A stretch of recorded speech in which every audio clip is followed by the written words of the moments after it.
I know you also covered USC. Sam Darnold going into the draft. I think the Browns have played this perfectly, where they're not really tipping their hand. I still get the feeling that they like Josh Allen more than Sam Darnold, but you want to give the Giants the impression, hey, if you want him, you better go get him.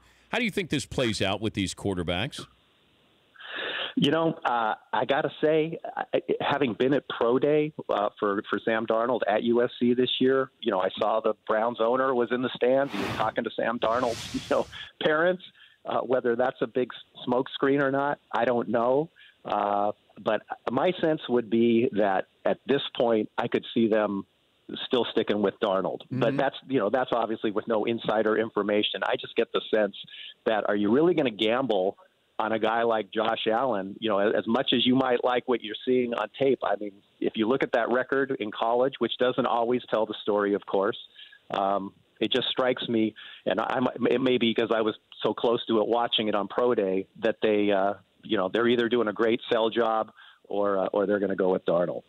What do you make of Jim Moore's comments about Josh Rosen, indirectly about Josh? It's more about Sam Darnold. Hey, he's the perfect fit for Cleveland, where he can see Josh going to New York instead of a sort of work ethic, blue collar town like Cleveland.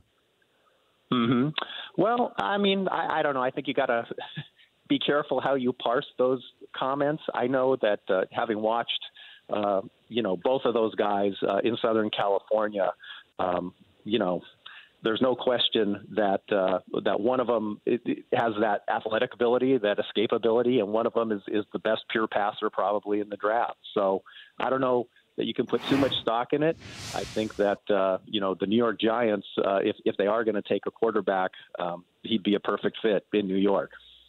You like Rosen? Well, the experience that I've had with him, Dan, in terms of dealing with him, he was very young, just coming out of high school and in his first year at UCLA. But, yeah, I do. I saw him at the Combine.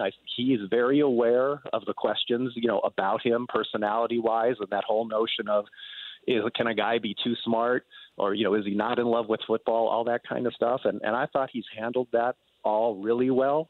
I think my experience, as you mentioned, having covered college and now covering the NFL, so much of this depends on where a guy goes to, what system he's in, and, what coach he's got. So, if you're Josh Rosen and you're looking at the two situations, the New York Giants wouldn't be a bad fit with Shermer. For more Dan Patrick Show, tune to Audience Channel 239 on DirecTV or download the Dan Patrick Show app.